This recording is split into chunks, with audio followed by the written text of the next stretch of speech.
رسول نبي كريم الطيب. بیوی کو پتہ ہو کہ میرا خاوند خفا ہوتا ہے تو وہ ادب سے رہتی ہے. بچے کو معلوم ہو کہ استاد سبق سنتے تو وہ مشقت کرے گا.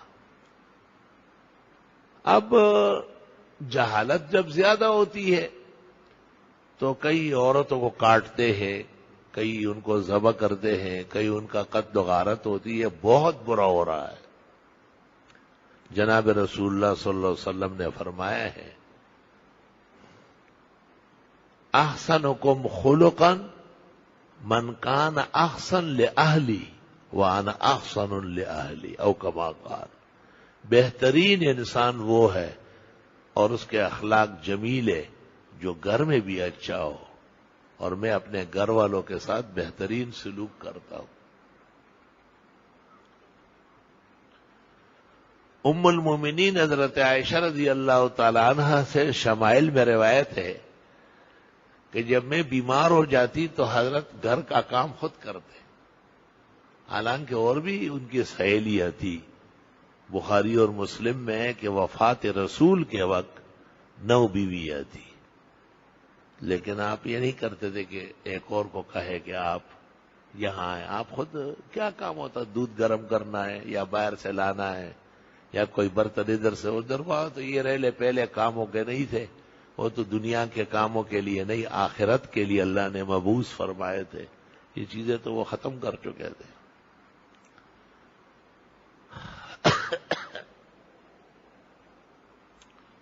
ایک دن آپ کی خدمت میں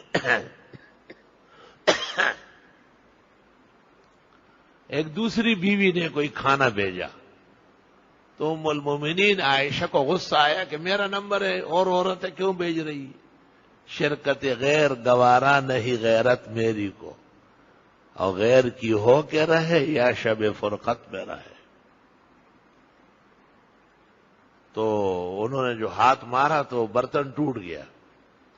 آپ مسکرائے، آپ نے کہا تمہاری ماں کو بڑا غصہ آ گیا، اور وہاں اس گھر سے ایک اور اس جیسے پلیٹ اٹھا کے ان کو دی اور فرمایا تل کا بے تل کا.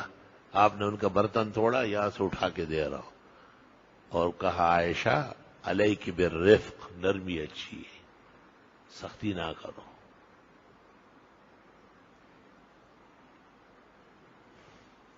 چونکہ تمام ازواج مطہرات میں سب سے زیادہ محبت آپ کی اول خدیجہ سے تھی، بعد میں حضرت عائشہ سے تھی.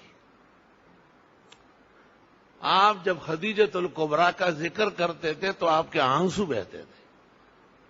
حضرت عائشہ بخاری میں کہتی ہے کہ میں حیران ہوتی تھی کہ جیسے دنیا میں کوئی عورت ہے ہی نہیں سوائے خدیجہ کے. کہا ایک دن میں نے تیاری کی اور میں نے کہا حضرت وہ تو اتنی بوڑھیا تھی اور اتنی دفعہ بیوہ ہو گئی تھی. تو کہا مجھے کہا ماں یا عائشہ لا تذکریھا الا بالخیر. عائشہ خبردار، آپ اس کا صرف خیر اور اچائی بیان کر سکتی ہے. ولی منہا اولاد، 4 بیٹیاں 4 بیٹے سب اللہ نے اس کو دیے. بی بی فرماتی ہے کہ اس ارشاد کے بعد میرے دل میں خدیجہ کی محبت بیٹھ گئی اور میں ہمیشہ اس کی تعریف کروں گی، کیونکہ اللہ کے رسول ان سے بہت زیادہ خوش تھے. صحابہ کو یقین تھا کہ آپ کی بہت زیادہ محبت حضرت عائشہ سے.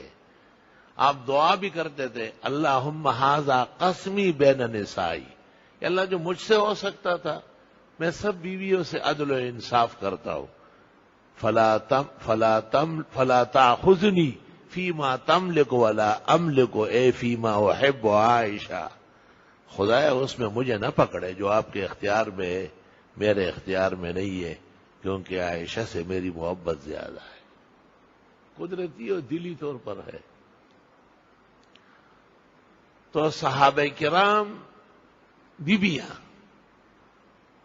وہ یہ بھی محسوس کرتی تھی کہ جب پیغمبر حضرت عائشہ کے گھر ہوتے تھے تو اس دن تحفے بہت آتے تھے، ہدایا.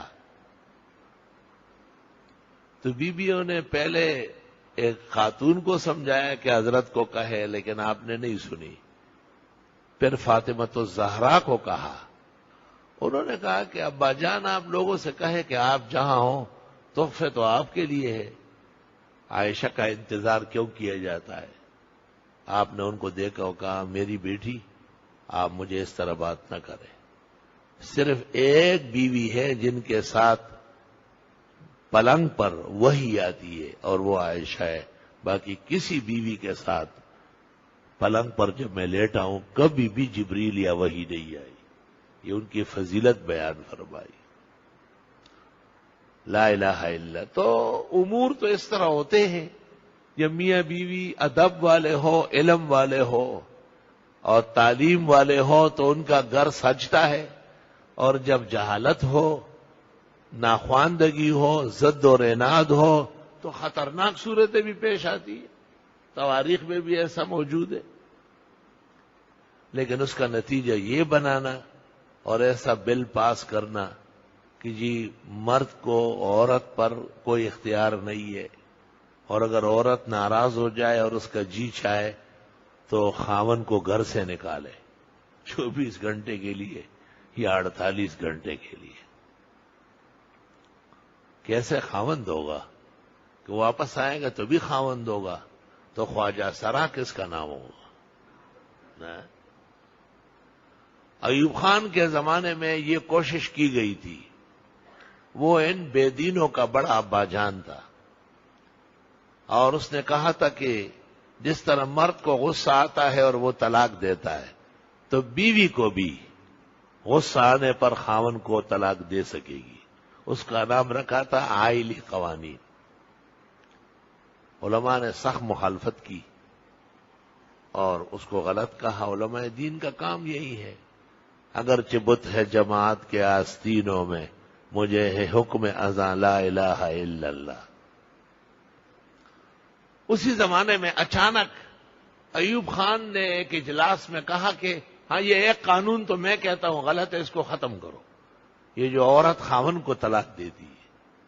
لوگوں نے پوچھا خیریت ہے فیلڈ مارشل صاحب کیا وجہ ہے؟ اس نے کہا میں کل پرسوں گھر گیا، حویلی میں ایک جگہ ہے ریحانہ، وہ اس کی بستی تھی.